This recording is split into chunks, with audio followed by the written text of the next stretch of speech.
आप सबको मेरा नमस्कार। आज बहुत बड़ा पर्व है सरस्वती पूजा का, उसके लिए मैं आप सबको बधाई देती हूँ, शुभकामनाएं हैं और ईश्वर से प्रार्थना है कि माँ सरस्वती हम सबको अपना आशीष बनाए रखें। विद्या की देवी हैं सरस्वती, विद्या और विवेक का संचार हो, यही प्रार्थना है। आज वैलेंटाइंस डे भी है और मुझे ऐसा लगता है कि इस देश को, इस दुनिया को, लोगों को प्यार की, मोहब्बत की बहुत ज़रूरत है और नफ़रत के बाज़ार में मोहब्बत की दुकानें खुलती रहें, यही हमारी अपेक्षा और आशा भी है।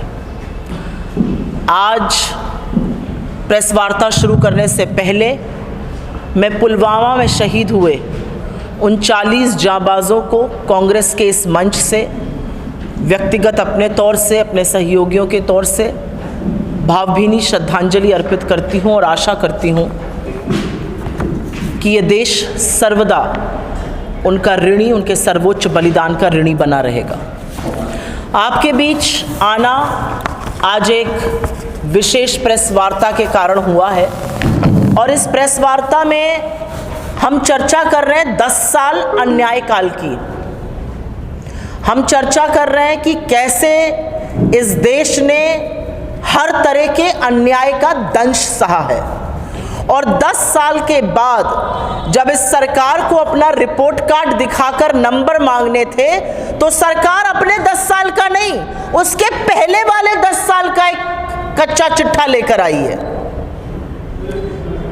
बच्चे को एग्जाम लिखने के लिए कहिए और बच्चा अपना पेपर ना दे, अपने से पहले वाले का पेपर लेकर आए, तो ये बहुत बड़ी विडंबना है और इसीलिए ज़रूरी है कि इनके कुछ बातों का, इनके झूठ का, इनकी विफलताओं का पर्दाफाश किया जाए। एक वाइट पेपर लाया गया, ये white paper is full of lies, झूठों से भरा हुआ एक वाइट पेपर आया और असलियत यह है कि अगर ये भाजपा ने निकाला होता तो इसको कचरे के डब्बे में डाल दिया जाता। इसीलिए भारतीय जनता पार्टी ने षड्यंत्र रचकर मिनिस्ट्री ऑफ फाइनेंस के उन ब्यूरोक्रेट से इस पेपर को निकलवाया जिन्होंने पहले की सरकार में भी नौकरी करी है, उनके साथ सेवा दी है। तो सरकारी कर्मचारियों को, ब्यूरोक्रेट्स को अपने ही पिछली सरकार में किए हुए काम की अवमानना करने के लिए मजबूर किया गया। तो आज सवाल यह है कि ये सिर्फ अंडरमाइनिंग ऑफ ब्यूरोक्रेसी नहीं है, ये प्रजातंत्र में एक बहुत गंभीर समस्या की शुरुआत हुई है। लेकिन क्योंकि 10 साल का फलसफा है तो 10 साल की बात ही कर लेते हैं। 2014 से 2024 तक क्या क्या हुआ है 10 सालों में? 10 सालों में इस देश में बेरोजगारी बढ़ी है, महंगाई बढ़ी है, आर्थिक असमानता बढ़ी है, गरीबी बढ़ी है, कर्जा बढ़ा है, रुपया घटा है, आय घटी है, बचत घटी है। लेकिन आपको सिलसिलेवार तरीकों से कुछ चीज़ें बता देती हूँ और उसके बाद उस पर हम ज़्यादा बड़ा डिस्कशन कर लेंगे। बहुत जद्दोजहद करी इस सरकार ने, आंकड़ों के साथ खूब खिलवाड़ किया गया, सीरीज को बदला गया, आंकड़ों के साथ जालसाजी करी, लेकिन उसके बावजूद भी 2004 से 14 के बीच में जीडीपी ग्रोथ रेट 6.7% पर इनकी 10 साल की 5.8% से कहीं ज़्यादा थी। हर जालसाजी के बावजूद, अगर जालसाजी ना हुई होती तो वो 7.5% से ऊपर थी। उपभोग घटा है, इनकम घटी है, कंजम्पशन घटा है। उपभोग का घटना दिक्कत तलब बात है क्योंकि हमारी जीडीपी का 60% हिस्सा उपभोग मतलब कंजम्पशन है। हाउस होल्ड सेविंग्स, भारत में सब लोग बचत जरूर करते हैं। 10 रुपए किसी की तनख्वाह होती है तो वो चाहता है कि 2 रुपए बचा ले। सेविंग्स का घटना ये दिखाता है कि कैसे लोगों के ऊपर महंगाई का, आर्थिक असमानता का, बेरोजगारी का कहर बरप रहा है। सेविंग्स आदमी तभी कोई अपनी टच करता है जब उसके पास हर महीने खर्चा करने को पैसा नहीं होता है। ये सब बेरोजगारी के कारण हो रहा है और बेरोजगारी की अगर आप दर सुन लीजिए, युवा बेरोजगारी की, तो चौंक जाइएगा क्योंकि युवा बेरोजगारी की दर 44% से ज्यादा है। सीएमआई का आंकड़ा, जिसको ये मानते ही नहीं है। आज देश का जो डेमोग्राफिक डिविडेंड था वो डेमोग्राफिक डिजास्टर बनने की कगार पर है। युवा बेरोजगारी सिर चढ़कर बोल रही है। रूरल वेजेस, गांवों में, छोटे शहरों में, कस्बों में उपभोग कम हो रहा है। लोग साबुन, तेल, मंजन, इस तरह की चीजें कम इस्तेमाल कर रहे हैं। ये FMCG गुड्स होते हैं। ये मानक होता है कि कंजम्पशन कैसे हो रहा है। लोगों के पास इतना पैसा ही नहीं है कि आज वो बिस्कुट, साबुन, तेल, मंजन, कंघी जैसी छोटी छोटी चीजों का इस्तेमाल कर सके। आप कंपनीज के सेल्स और प्रॉफिट्स देखिए, वो निरंतर घटते जा रहे हैं। मनरेगा, जिसको हमारी विफलताओं का पुलिंदा कहा, उसमें 15.5 करोड़ लोग नौकरी का आवेदन देते हैं। 100 दिन के बजाय 45 दिन का रोजगार मिल रहा है। और असलियत यह है कि सरकार को 26,000 करोड़ रुपए एक्स्ट्रा खर्चा करने पड़े इस साल। ये क्या दिखाता है कि रूरल क्षेत्र में डिमांड नहीं है, रोजगार नहीं है, और उसके चलते ऐसा हो रहा है। बड़ी बड़ी बातें करते हैं लोग। आप लोगों को बुला लीजिए टीवी चैनल पर और अखबारों पर, तो सारे उद्योगपति कहते हैं वाह जी वाह, क्या मोदी सरकार है, 10 में से 10। लेकिन निवेश करने को तैयार नहीं है ये लोग। जब इनसे कहा जाता है आप इन्वेस्ट क्यों नहीं कर रहे, तो ये बगले झांकने लगते हैं। और सिर्फ यही इन्वेस्ट नहीं कर रहे, सिर्फ डोमेस्टिक इंडस्ट्री इन्वेस्ट नहीं कर रही है, इवन फॉरेन डायरेक्ट इन्वेस्टमेंट लगातार घटता जा रहा है। फॉरेन डायरेक्ट इन्वेस्टमेंट 2024 वित्तीय वर्ष में 16 साल के सबसे निचले स्तर पर है। और इस सरकार को आपके बच्चों के भविष्य से, बेरोजगारों से, युवा से कोई मतलब नहीं है। जो 5%, 4.5% खर्चा होता था शिक्षा पर, उसको घटाकर 3% के नीचे ले आए। बजट में कृषि पर भी कम खर्चा है, स्वास्थ्य पर भी कम खर्चा है। तो इन सब चीजों का कच्चा चिट्ठा ही 10 साल का अन्याय काल है। और उसी अन्याय काल के खिलाफ राहुल जी ने बहुत बड़ी मुहिम छेड़ी है। मैं शुरुआत ग्रोथ से करूंगी और उसके पहले मैं 2 शब्द कृषि पर बोलना चाहती हूं। इस देश में आज हर घंटे एक किसान आत्महत्या कर रहा है, क्योंकि वो कर्जे के बोझ के तले दब गया है। उसको समझ में नहीं आ रहा है कि निजात कैसे मिले। सरकार बजाय कृषि पर ज्यादा खर्चा करने के, बजट के अनुपात लगातार कम हो रहा है। जो 4.9% होता था कृषि पर खर्चा, वो 2.6% हो गया है। सदन की, पार्लियामेंट की स्टैंडिंग कमेटी रिपोर्ट का कहना है कि 1 लाख करोड़ सरकार ने खर्च ही नहीं किए, ट्रेजरी को वापस कर दिए। MSP पर कानून बनाना था, 2 साल 2 महीने 794 दिन हो गए किसानों को अपना आंदोलन वापस लिए, MSP पर कोई कानून नहीं बना है। और फिर से किसानों के ऊपर आंसू गैस के बम गोले छोड़े जा रहे हैं, उनके खिलाफ सड़कों पर कीलें गाड़ी जा रही हैं, सीमेंट की चट्टानें बनाकर उनको रोका जा रहा है। उनको मवाली, गुंडा, आतंकवादी, नक्सलवादी कहने की प्रक्रिया फिर से शुरू हो गई है। और इसीलिए राहुल जी ने संकल्प लिया है कि हमारी सरकार बनेगी और ऐतिहासिक ऐलान है, हम किसान के साथ न्याय करेंगे, हम MSP पर कानून लाएंगे और डॉक्टर स्वामीनाथन की जो रिपोर्ट है C2+, उस पर हम MSP देंगे। इसके अतिरिक्त मैं कुछ बातें ग्रोथ पर करना चाहती हूँ। 2004 से 14 के बीच में, जैसा कि मैंने आपको बताया, 6.7% ग्रोथ रेट थी। इनकी 1000 जालसाजी के बावजूद इनके 5.8% से ज्यादा है। असलियत यह है कि ये ठीकरा फोड़ते हैं कोरोना पर, लेकिन कोरोना का एक भी केस आने से पहले 2019 में ही हमारी GDP की ग्रोथ दर आधी हो गई थी, 3.9%, और बेरोजगारी 45% से सबसे ऊपर थी। कोरोना का एक भी केस तब तक आया ही नहीं था। और ये क्यों हुआ था? क्योंकि सरकार ने तुगलकी फरमान से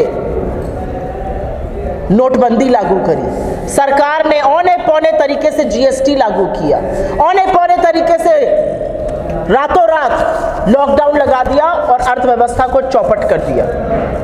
और असलियत यह है कि आज भी हिंदुस्तान की अर्थव्यवस्था 6% से कम पर ग्रो हो रही है। बाकी दुनिया के सारे देश कोविड में हुए नुकसान से उबर चुके हैं, उनकी भरपाई हो चुकी है, हमारी नहीं हुई है। मैं दूसरी बात करना चाहती हूँ उपभोग की, जो कि मैंने आपको थोड़ा बहुत पहले बताया।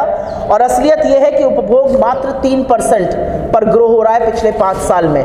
उपभोग हमारी GDP का 60% है। और छोटे शहरों में, जैसा कि मैंने आपको बताया, लोग साबुन, तेल, मंजन, कंघी भी नहीं इस्तेमाल कर पा रहे हैं। इसमें भी अगर आप डेटा देखिएगा तो ये अमीरों और सूट बूट की सरकार है। पैसेंजर व्हीकल सेल, कार की तो जो सेल हो रही है वो 4.5% से ऊपर है 10 साल में। लेकिन टू व्हीलर, मोटरसाइकिल, स्कूटर जो मध्यम वर्ग, निम्न मध्यम वर्ग, गरीब आदमी खरीदता है, उसकी ग्रोथ मात्र 0.7% है, 1% से कम। ये ग्रोथ रेट 9% होती थी 2004 से 14 के बीच में। तो जब हम कहते हैं कि ये अमीरों की और सूट बूट की सरकार है, तो आंकड़े और इन्हीं के आंकड़े दिखाकर कहते हैं। बात करनी जरूरी है बेरोजगारी की, क्योंकि जो दुनिया का सबसे युवा देश है, जिसमें सबसे ज्यादा 60% लोग नौकरी के उम्र के हैं, 35 वर्ष से कम आयु के हैं, वहां पर बेरोजगारी की जो दर है वो त्रासदी है। It is a ticking time bomb. और ये मैं इसलिए कह रही हूं क्योंकि किसी भी विकसित देश में, किसी भी विकासशील देश में कृषि की जो नौकरी होती है, जो एग्रीकल्चर एम्प्लॉयमेंट होता है, वो कम होता जाता है, मैन्युफैक्चरिंग और सर्विसेज बढ़ता जाता है।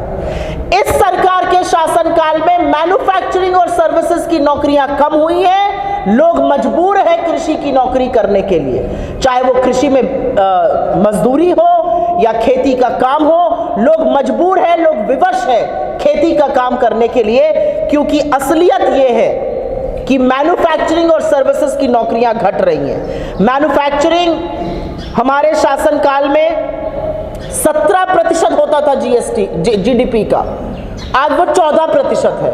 मात्र 5.9% से 10 साल में मैन्युफैक्चरिंग बढ़ा है, और ये बहुत बड़ी त्रासदी है। 12.6% लोग मैन्युफैक्चरिंग में काम करते थे हमारे शासनकाल में, अब महज 11.5% कर रहे हैं। सबसे बड़ी दिक्कत है युवा बेरोजगारी, जो 25 साल तक का युवा बेरोजगार है। हमारे शासनकाल में युवा बेरोजगारी की 10 साल में दर औसतन 17% रही, वो बढ़कर 25% हो गई, लेकिन सरकार के कान पर जूं नहीं रेंग रही है। सरकार को कोई फर्क नहीं पड़ता है कि 45 साल के सबसे ऊंचे स्तर पर बेरोजगारी पहुंच गई है। सरकार कहती है पकौड़े तल लो। तो पलटकर पूछना चाहिए कि पकौड़ा तलने वाला जो तेल था वो 90 पर मिलता था, उसको 220 पर आपने कर दिया। जो पकौड़ा तलने वाली गैस थी 400 पर थी, उसको 1000 के पास पहुंचा दिया। पकौड़ा तले तो कैसे तले, आटे और दही पर जीएसटी आपने लगा दिया, पढ़ाई से दवाई तक जीएसटी आपने लगाया। रूरल वेजेस, ये बात करनी जरूरी है कि गांवों में आय कैसे बढ़ रही है। महज 1%, only 1% per year net of inflation I rural India में बढ़ रही है, जबकि इन्फ्लेशन 6% से लगातार ज्यादा रह रहा है। और जुमला वीरों की सरकार की तारीफ तो बहुत लोग करते हैं, क्योंकि नहीं करेंगे तो ईडी, सीबीआई, इनकम टैक्स आपके घर आ जाएगी। लेकिन उन जुमला वीरों से अगर आप पूछिए कि जो लोग आपकी तारीफ कर रहे हैं, वो आपकी पॉलिसीज को, आपकी नीतियों को सुनकर निवेश क्यों नहीं कर रहे हैं। कॉर्पोरेट इंडिया का जो निवेश होता है वो ग्रॉस फिक्स्ड कैपिटल फॉर्मेशन कहा जाता है, वो लगातार घट रहा है। वो यूपीए के 2014 के लेवल से भी नीचे है अभी। क्यों है ऐसा? एफडीआई क्यों नहीं देश में आ रहा है? जो बड़ी कंपनीज होती हैं, जो आकर इन्वेस्ट करती है, वो क्यों नहीं आकर इन्वेस्ट कर रही हैं? As a percentage of the GDP FDI UPA के शासनकाल से नीचे है। As a percentage of our economy FDI 16 साल के निचले स्तर पर है। और असलियत यह है कि सरकार कहेगी दुनिया भर में एफडीआई कम हो गया है। दुनिया भर में एफडीआई जरूर कम हो गया होगा, लेकिन भारत का उस एफडीआई में हिस्सा और जबरदस्त तरीके से कम हुआ है। So India share in the global FDI has consistently fallen. नौकरी की बात करते हैं, एफडीआई की बात करते हैं। नौकरी कौन बनाता है? क्या नौकरी जो सरकार के प्रिय धन्ना सेठ हैं, जो बड़े बड़े उद्योगपति हैं, वो बनाते हैं? नहीं, वो स्टॉक मार्केट बढ़ाकर अपना पैसा बनाते हैं। नौकरी छोटे, लघु, मध्यम उद्योग बनाते हैं, जिनको एमएसएमई कहा जाता है। लेकिन पिछले 4 सालों में 33,000 एमएसएमई बंद हो गए, सरकार को फर्क ही नहीं पड़ रहा है। पिछले 5 सालों में करीब जो एमएसएमई रजिस्टर हुए 99% उसमें से सूक्ष्म एमएसएमई है, सबसे छोटे। मीडियम और स्मॉल तो रजिस्टर ही नहीं हो रहे हैं। और सबसे बड़ी पते की बात यह है कि सरकार से अगर सवाल पूछिए तो सरकार कहती है एमएसएमई को हम लोन दे रहे हैं। कितना लोन दे रहे हैं आप एमएसएमई को? एवरेज लोन एमएसएमई को 25,000 का दिया गया शिशु के अंतर्गत, शिशु स्कीम के अंतर्गत। आपको 25,000 रुपए हम देते हैं और कहते हैं कि कोई धंधा शुरू करिए और उसको सस्टेन करिए। तो ये व्यापार का भी माहौल बनाना जैसा काम है। दो बातें और कह के मैं अपनी बात समाप्त करूंगी, और वो है कर्जा। आपके ऊपर, आपके बच्चों के ऊपर, अगर आपका कोई नवजात शिशु है तो उसके ऊपर भी 1,13,000 का कर्जा इस सरकार ने कर दिया है। 2014 में जब हमने इनको कमान सौंपी थी तो इस देश पर 73 लाख करोड़ का कर्जा था, 58 लाख करोड़ का कर्जा था। आज वो कर्जा बढ़कर 173 लाख करोड़ हो गया है। कहां 58 लाख करोड़, कहां 173 लाख करोड़। पर वो कर्जा कहां गया? उससे रोजगार क्यों नहीं बने? उससे निवेश क्यों नहीं हुआ? किसने खाया वो कर्जा? ये सरकार बड़ी बड़ी बातें करती है और इन्हीं के आंकड़ों से अभी इनके झूठ को साबित कर देती हूं। जीडीपी ग्रोथ रेट हमारे टाइम पर 6.7%, इनके 10 वर्षों में 5.9%। फिस्कल डेफिसिट 2014 में 4.5%, अभी 5.8%। कर्जा मैंने बोला 58 लाख करोड़ 2014 में, 2024 में 173 lakh crore. Debt to GDP, कर्जे का जीडीपी पे अनुपात 2014 में 67%, अभी 82%। Household saving as percentage of GDP 23% 2014 में, 19%, घटता जा रहा है बचत। रूरल फार्म वेजेस की ग्रोथ 2014 में 4.1%, अभी 1%। एनपीए, पब्लिक सेक्टर बैंक का एनपीए 8 लाख करोड़ 2014 में, 2004 से 2014 के बीच में 8 लाख करोड़, 2014 से 24 के बीच में 55 lakh crore. Bank right of, loan माफी जो करी गई 4 से 14 के बीच में 2.2 लाख करोड़ और अब 14.5 लाख करोड़। हेल्थ पर खर्चा होता था 2014 में 1.7%, उसको घटा दिया गया। एजुकेशन पर खर्चा होता था 4.6%, उसको घटाकर 2.9% कर दिया गया। एक्सपोर्ट्स 17% अनुपात होता था जीडीपी का, वो अब 13% रह गया है। मैन्युफैक्चरिंग 17% था, वो 14% रह गया है। रुपया 61 पर दिया था, 83 पर पहुंचा दिया है। पेट्रोल की कीमत 71 थी, आज 100 के पास है। डीजल 57 पे मिलता था, आज 90 पर मिलता है। एलपीजी का सिलेंडर 414 का था, अब 1000 रुपए पार करा दिया गया है। और सबसे बड़ा फिगर है, सेंट्रल गवर्नमेंट में काम करने वाले लोगों की संख्या 33,28,027 थी। 33.28 लाख, उसको घटाकर 31,67,143 कर दी गई है। बड़े बड़े जुमले हैं। सरकार कहती है हमने नौकरी बनाई है, 2 करोड़ रोजगार देना था हर साल। 2,60,000 नौकरी आईटी कंपनीज ने घटाई है 2023 में, इसका कोई जवाब नहीं है। बोलते थे 15 लाख करोड़ आएगा, जुमला था 15 लाख लाएंगे हर अकाउंट में, पता नहीं आप में से किसके आया। लेकिन बड़े बड़े लोग चोरी करके चंपत चूना लगाकर भाग गए इस देश से। वो नीरव मोदी हो, मेहुल चौकसी हो, विजय माल्या हो, संजय सारा हो, जैन हो, तमाम ऐसे लोग जिनको ये सरकार 10 साल में एक आदमी को वापस नहीं ला पाई। 2022 तक हम फार्म इनकम डबल कर देंगे, 27 रुपए कमा रहा है आज किसान। कहते तो रूरल वेजेस बढ़ाएंगे, 1% ग्रोथ हो रही है उसमें। 25 करोड़ लोगों को गरीबी की सीमा रेखा से हमने निकाला। क्या जुमला लेकर आए हैं। अच्छा, इसकी पुष्टि किसने करी? आप ही के नीति आयोग ने अपनी ही रिपोर्ट बनाई, अपनी ही पीठ थापी, अपने ही मानक बदल दिए। क्या आईएमएफ ने, क्या वर्ल्ड बैंक ने, क्या यूएनडीपी ने इसकी पुष्टि करी? हमने 27 करोड़ लोग जब गरीबी की सीमा रेखा से निकाले थे तो आईएमएफ और वर्ल्ड बैंक ने इसकी पुष्टि करी थी। और अगर 25 करोड़ लोग निकाले तो 80 करोड़ को मुफ्त का अनाज क्यों देना पड़ रहा है? अगर आप मुफ्त का अनाज ना दीजिए तो मेरे देश को आप इस कगार पर ले आए हैं कि लोग भूखमरी से मर जाएंगे। कहते हैं 7 आईआईटीज बनाए, 16 ट्रिपल आईटीज बनाए और वेकेंट पोजीशन कितनी है? 9500 आईआईटीज की वेकेंट पोजीशन है। एम्स में 3,500 रिक्त पड़े हुए हैं। बहुत सारी ऐसी चीजें हैं जिसमें बहुत बड़े बड़े जुमले बोले गए।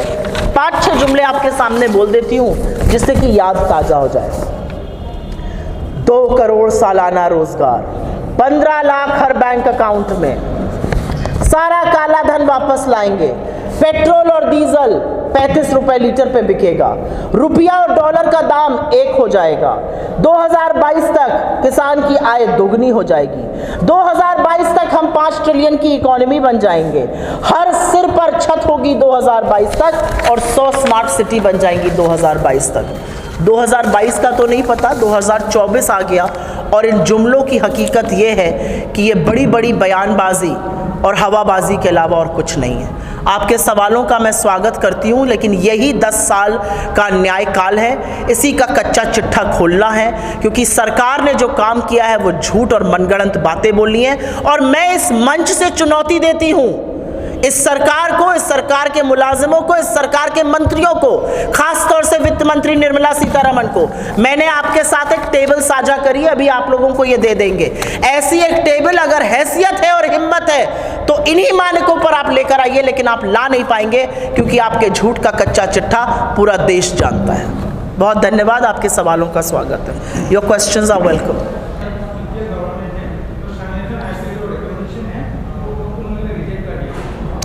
मैं डॉक्टर स्वामीनाथन की रिकमेंडेशंस पर 2 शब्द बोलना चाहती हूँ। डॉक्टर स्वामीनाथन को अभी अभी भारत रत्न दिया गया है। डॉक्टर स्वामीनाथन मुझे लगता है हरित क्रांति के इस दुनिया में ही नहीं, इस देश में ही नहीं, इस दुनिया में ध्वजवाहक थे। He was the flag bearer and it was his expertise along with the government of the days policies जिसके चलते देश में हरित क्रांति आई। डॉक्टर स्वामीनाथन ने C2+ का फॉर्मूला दिया था। इस सरकार ने सुप्रीम कोर्ट में लिखित हलफनामे में कहा हम C2+ नहीं लिखा सकते। इस सरकार ने सरकार में आते ही 2014 में सारे राज्यों को चिट्ठी लिखकर कहा अगर आपने MSP से ज्यादा पर खरीद करी, बोनस दिया तो हम आपसे अनाज नहीं खरीदेंगे। इस सरकार ने काले कृषि कानून लाए जिसके चलते 750 किसानों की शहादत हुई। 794 दिन हो गए किसान आंदोलन बंद हुए, अभी तक उस समिति ने क्या किया पता ही नहीं है। आज जब हम चुनाव के मुहाने पर हैं, किसान पूछ रहे हैं क्या हुआ, तो एक नया फ्रॉड बोला जा रहा है। सरकार कह रही है अगर MSP का कानून आ गया, जो राहुल जी ने वादा किया आएगा, तो 11 लाख करोड़ खर्च हो जाएंगे। तो इसमें कौन सी बड़ी बात है? सर्वप्रथम 2 बातें सुन लीजिए और ये सुननी जरूरी है। MSP का कानून एग्रीकल्चर मार्केट में मूल्य की स्थिरता, प्राइस स्टेबलाइजेशन के लिए होता है। वो इसलिए होता है क्योंकि हमारा या एग्रीकल्चर मार्केट जो है वो एसिमेट्रिकल है, इम्परफेक्ट है, और MSP से नीचे की खरीद ना हो इसलिए MSP का कानून होता है। सरकार सारा अनाज नहीं खरीदती है, सरकार अनाज का कुछ अंश खरीदती है अपने बफर स्टॉक के लिए, बाकी अनाज मार्केट में खरीदा जाता है। MSP एक फ्लोर प्राइस लगा देता है कि बाकी जो मार्केट प्राइस है वो उसके ऊपर हो। तो जो धन्ना सेठ हैं, अगर इनकी क्रॉप घट गई, इनकी क्रॉप का पैसा डूब गया या इनकी क्रॉप का मूल्य गिर गया, तो वो कम पर खरीद कर स्टॉक करके बाद में ज्यादा बेचकर मुनाफा ना कमाए, वो एक फ्लोर प्राइस लगा देता है। ये किसान को सुरक्षित करने के लिए है। तो सर्वप्रथम तो 11 लाख करोड़ लगने नहीं है, पहली बात। और दूसरी बात मैं जानना चाहती हूँ, जब 14.5 लाख करोड़ की कर्जा माफी करी अपने सूट बूट के मित्रों की, तब ये चिंता नहीं सामने आई। कॉर्पोरेट टैक्स काटकर 32% से 22% किया, नुकसान झेला 4.5 लाख करोड़ का, तब ये चिंता सामने नहीं आई। ये चिंता तब सामने आई जब किसान की असलियत सामने आई, जब किसान के हक और हुकूक की बात सामने आई।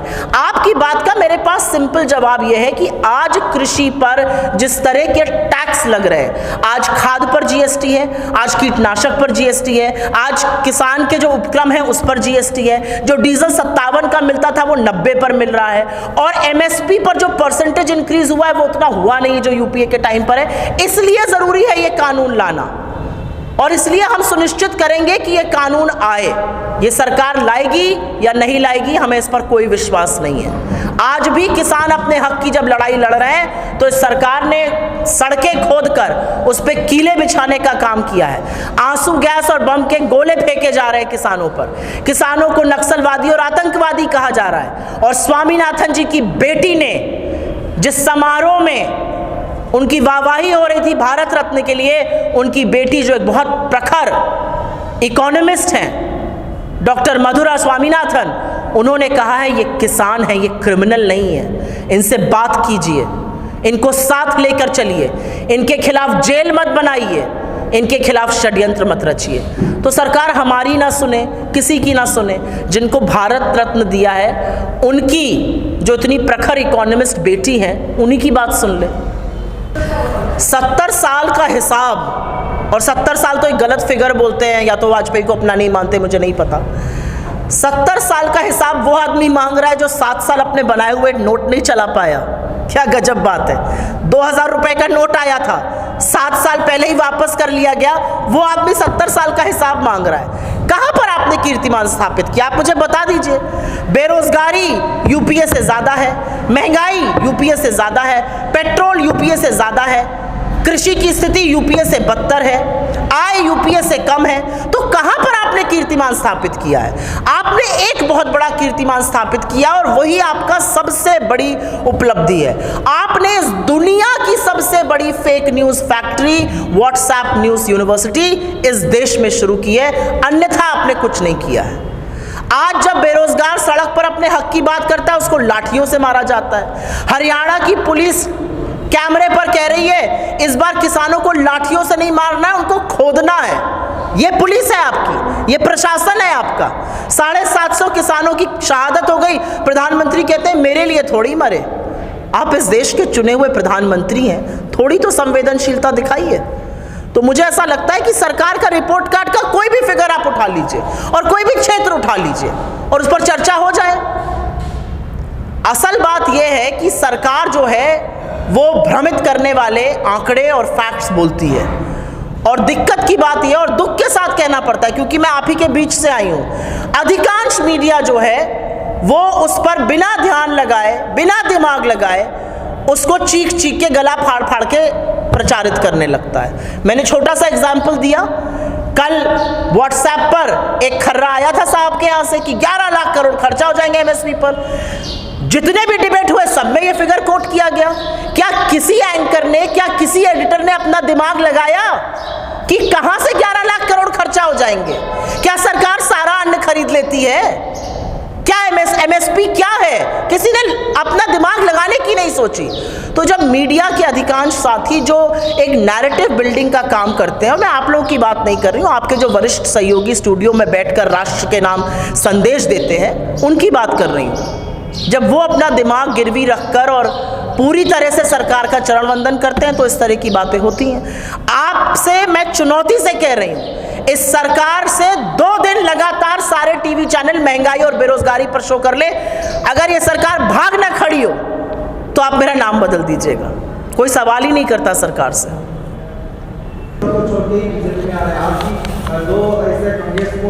कांग्रेस के नेता समर्थन कर रहे हैं कि बीजेपी हिमंत बिस्वा शर्मा के नेतृत्व में बहुत बड़ा अच्छा काम हो रहा है, सब उनके 2 नेता भी हैं।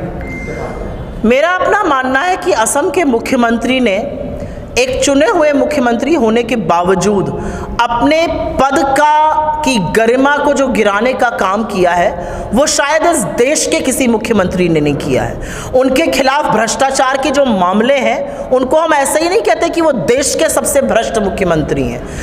असलियत यह है कि हेमंत बिस्वा शर्मा की पुलिस निरंकुश तरीके से लोगों को डराती और धमकाती है। असलियत यह है कि राहुल गांधी जी की जब भारत जोड़ो न्याय यात्रा यहाँ पर आई तो वो इस कदर डर गए कि उन्होंने उन सड़कों पर भी उनको नहीं चलने दिया जहां पर जेपी नड्डा ने शो किया और उसके बाद मोदी जी ने शो किया। असलियत यह है कि हेमंत बिस्वा शर्मा इतनी बेसिर पैर की बातें करते हैं कि उनकी कुछ बातों का जवाब देना भी हम जरूरी नहीं समझते हैं। और असलियत यह भी है कि आज की तारीख में विपक्ष की राजनीति करना मुश्किल ही नहीं, बहुत कलेजा चाहिए उसके लिए, क्योंकि आपके खिलाफ ईडी, आपके खिलाफ सीबीआई, आपके खिलाफ इनकम टैक्स, आपके खिलाफ दुष्प्रचार, हर तरह की बातें की जाएंगी और हर तरह का हथकंडा हेमंत बिस्वा शर्मा जैसे लोग अपनाते हैं। तो मेरा मानना है कि जो कांग्रेस में रहकर राहुल जी के साथ लड़ाई करता है, जो उनके साथ मिलकर इस महासंग्राम और युद्ध को लड़ रहा है, उसको कलेजा चाहिए, उसको दम चाहिए। अगर आपके अंदर लेश मात्र भी डर है तो शायद आप ये लड़ाई लड़ ही नहीं सकते। Thank you very much.